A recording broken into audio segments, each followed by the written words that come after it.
নমস্কার, আমার চ্যানেলে আপনাদের সবাইকে স্বাগত। আজকে হচ্ছে রাখি পূর্ণিমা।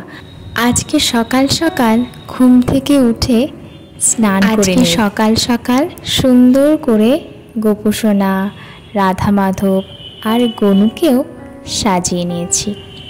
এরপর প্লেটগুলো একটাতে কিছু গিফট, আরেকটাতে রাখি, আরেকটা প্লেটে একটু মিষ্টি সাজিয়ে নিয়েছি। এরপর একে একে রাখি পরানোর পালা। সবার প্রথমে কৃষ্ণ ঠাকুরকে রাখি পরিয়ে নিলাম। আর যে রাখিটা দেখছেন সেটা আমার বান্ধবী আমাকে বানিয়ে দিয়েছে। তারপর গনুকেও যে রাখিটা পরিয়েছি সেটাও কিন্তু খুব সুন্দর দেখতে।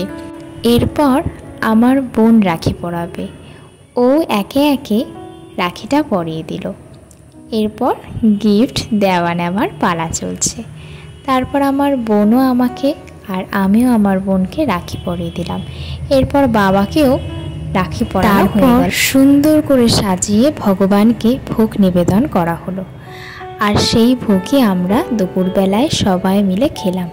বোন আমাকে এই রিংটা গিফট করেছে, আর আমি বোনকে বলেছিলাম তোকে আজকে খাওয়াতে নিয়ে যাব। সেই জন্য রাত্রেবেলায় আমরা সবাই মিলে গেছিলাম। আজকের দিনটা এভাবেই কেটে গেল। তাহলে ভিডিওটা এখানেই শেষ করছি। আবার দেখা হবে তোমাদের সাথে পরের কোনো ভিডিওতে। আজকের মতো টাটা।